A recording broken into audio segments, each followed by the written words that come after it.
આજે પ્રકટીકરણના આપણા અભ્યાસનો 62મો એપિસોડ અને ત્યાં સુધી આપ સર્વે અમારા માટે પ્રાર્થના કરી. તમે જે કોમેન્ટમાં જવાબ આપીને અમને ઉત્તેજન આપી રહ્યા છો અને ઘણી બધી વખતે ફોન કરીને તમે ડિસ્કશન કરો છો, રૂબરૂ મળો ત્યારે પણ તમે એ વાત જાહેર કરો છો. આ બધાના માટે અમે તમારો આભાર માનીએ છીએ. આજે 11મી ઓગસ્ટ 2026 અને મંગળવારનો દિવસ એટલે 62મો એપિસોડ. આપણે ગઈકાલે જે પ્રશ્ન જોયો હતો કે સ્ત્રી અરણ્યમાં જતી રહી, આશરો લીધો યહૂદી પ્રજાએ, તો કેટલા દિવસ સુધી તેમનું ભરણ પોષણ ને સંભાળ લેવામાં આવી? અને જવાબ છે 1260 દિવસ, 3.5 વર્ષ, 42 મહિના. પણ આ ત્રણેય જવાબ સાચા છે. તમારા જવાબને માટે હું આભાર માનું છું. આજે 12મો અધ્યાય 7મી, 8મી ને 9મી 3 કલમ આપણે જોવાના છે. 12મો અધ્યાય 7મી કલમ.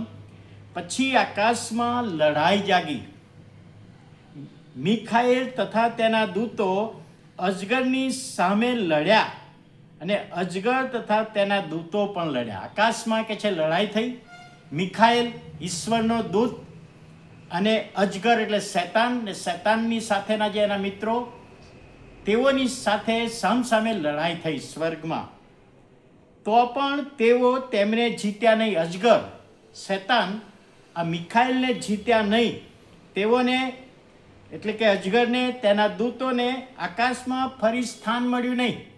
અને 9મી કલમ, તે મોટા અજગરને બહાર નાખી દેવામાં આવ્યો. એટલે જૂનો સર્પ જે દુષ્ટ આત્મા તથા શૈતાન કહેવાય છે, જે આખા જગતને ભમાવે છે, તેને પૃથ્વી પર નાખી દેવામાં આવ્યો. તેની સાથે તેના દૂતોને પણ નાખી દેવામાં આવ્યા. આ બનાવો પ્રકટીકરણમાં આપણે જોઈએ છીએ 3.5 2 ભાગ ને બીજા ભાગમાંથી આપણે અત્યારે પ્રભુનું વચન શીખી રહ્યા છીએ. ઇઝરાયેલી પ્રજા, યહૂદી પ્રજાને કોઈ અજ્ઞાત સ્થળે લઈ ગયા. ત્યાં 1260 દિવસ એનું રક્ષણ કરવામાં આવ્યું, દરરોજની જરૂરિયાતો પૂરી પાડવામાં આવી, વિદેશીઓ દ્વારા એમની સંભાળ લેવામાં આવી. એ આપણે જોયું. હવે મિખાએલ દૂત છે ને, એ રક્ષણ કરનાર દૂત. ગાબ્રિએલ છે એ સંદેશો આપનાર. મરિયમની પાસે ઈસુના જન્મનો સંદેશો ગાબ્રિએલ લઈને આવેલો. મિખાએલ છે રક્ષણ કરનાર. હવે આ રક્ષણ કરનારની જવાબદારી મિખાએલને સોંપવામાં આવી છે. દાનિયેલનું પુસ્તક 10મો અધ્યાય ને 10 થી 13 આપણે એક બનાવ જોઈએ છે. દાનિયેલ પ્રાર્થના કરવાની શરૂઆત કરે છે અને પ્રભુનું વચન કહે છે, જેણે શરૂઆત કરી એ જ દિવસથી જવાબને માટે ગાબ્રિએલને મોકલ્યો. ગાબ્રિએલ દૂત સંદેશો લઈને આવે છે, તારી પ્રાર્થનાનો જવાબ આ છે. પણ શું થયું? ગાબ્રિએલને આવતા 21 દિવસ મોડું થયું. ત્યાં બાઇબલમાં લખ્યું છે, આ કલમો વાંચજો, 10મો અધ્યાય 10 થી 13. 21 દિવસ સુધી આવી શક્યો નહીં. અને જ્યારે આવ્યો ત્યારે એનો પ્રાર્થનાનો જવાબ આપ્યો. અને એ દૂતે કહ્યું, ગાબ્રિએલ કહ્યું, હું તો પહેલા જ દિવસથી નીકળી ગયેલો, મને મોકલવામાં આવ્યો, પરંતુ પર્શિયાના જે સરદાર છે એણે મને રોકી રાખ્યો અને 21 દિવસ સુધી મારે એની સાથે યુદ્ધ કરવું પડ્યું, એટલે મારું મોડું થયું છે તને જવાબ આપવામાં. હવે પર્શિયન સરદાર એટલે ઘણા જણ કહે છે કે કોઈક વ્યક્તિ જે રાજાશાહી હશે એ હશે, ને કેટલાક વ્યક્તિ કહે છે દુષ્ટ આત્મા. આ બે વિચારો છે. પણ દુષ્ટ આત્મા એ કહે છે મને રોકી રાખ્યો, પણ મિખાએલે મને છોડાવ્યો. એટલે મિખાએલ રક્ષણ કરનાર, એ મિખાએલ દૂત વચ્ચે આવ્યો ને 21 દિવસે મને છોડાવ્યો અને હું તને જવાબ આપવા આવ્યો છું. તમે આ ધ્યાનથી બાઇબલમાં વાંચજો. હવે એ મિખાએલ સ્વર્ગમાં અજગરની સામે લડે છે. અજગર એટલે શૈતાન. શૈતાનને એના જે સાથી દૂતો હતા એમની સામે લડે છે અને પ્રભુનું વચન કહે છે જીતતા નથી, હારે છે.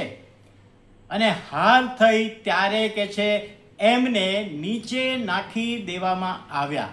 હવે યાદ છે આપને યશાયા 14માં, હજકેલ 28માં આપણે જે બનાવ જોયો તો કે આદમને હવાને બનાવ્યા પહેલા આ જે લ્યુસિફર ઈશ્વરથી મોટો થવા પ્રયત્ન કરતો હતો, ગર્વ કર્યો, અભિમાન કર્યું અને એને યહોવાએ નીચે નાખી દીધો.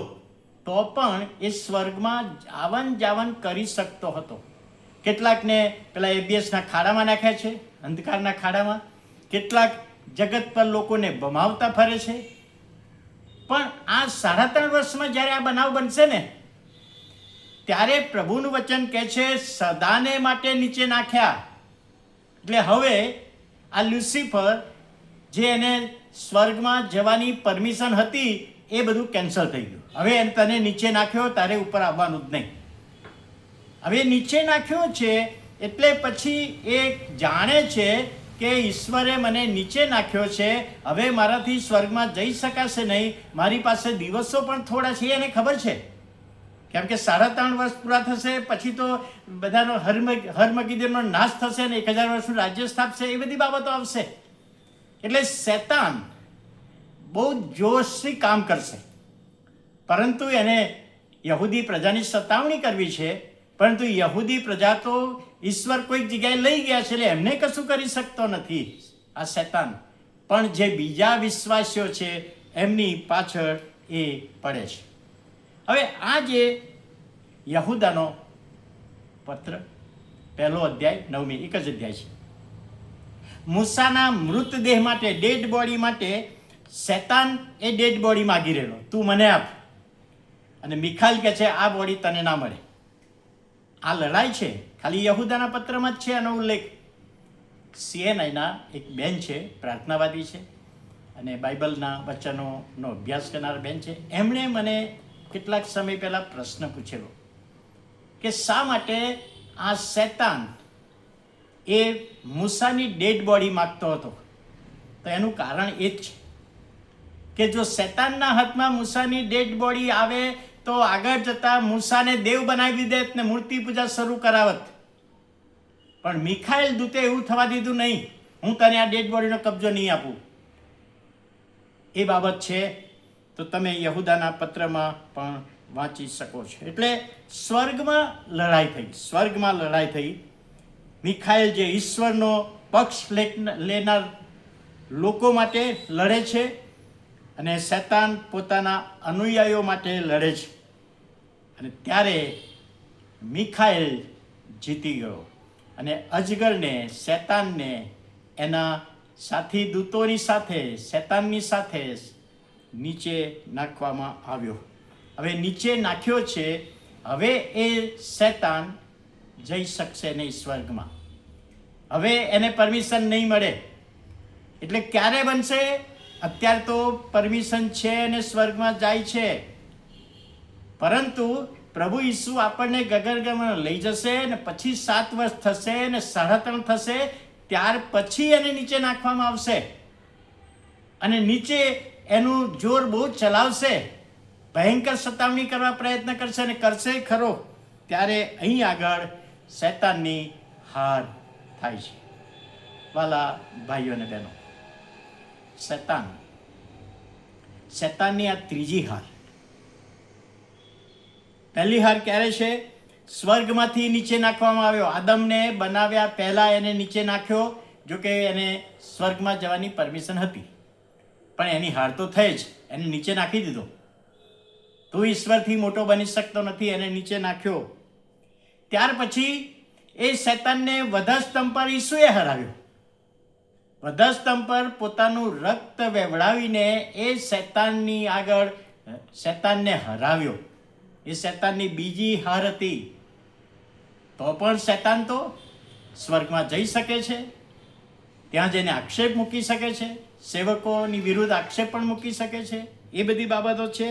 અને ત્રીજી હાર અહીં આગળ 7 વર્ષના પાછળના ભાગમાં સ્વર્ગમાંથી એને સદંતર નાખી દેવામાં આવશે. સદંતર નાખી દેવામાં આવશે. કારણ કે જે મિખાએલ એ દૂતો જીત્યા છે અને આ રીતે એની 3 વખત હાર થયેલી આપણે અહીં આગળ જોઈએ છીએ. વાલા ભાઈઓ અને બહેનો, એ શૈતાનને આપણી પાસે આવે, આપણે હરાવવો હોય તો એકલા હરાવી શકતા નથી. પ્રભુ ઈસુ સાથે હોય તો શૈતાનને હરાવી શકાય. તો વાલા ભાઈઓ અને બહેનો, આજનો પ્રશ્ન છે, મૂસાની ડેડ બોડી માટે શૈતાનની સામે કોણ લડ્યું? મૂસાની ડેડ બોડી માટે શૈતાનની સામે કોણ લડ્યું? તમારો જવાબ કોમેન્ટ બોક્સમાં આપશો. પ્રાર્થના કરી. પ્રભુ, અમે તમારો આભાર માનીએ છીએ, તમારા નામને ધન્યવાદ આપીએ છીએ. આજનો દિવસ ને આજનું મનન, આજનું શિક્ષણ સમજવામાં આત્માની દોરવણી આપો, સહાય પૂરી પાડો. ઈસુ પ્રભુના નામમાં સાંભળો, માન્ય કરો. આમેન.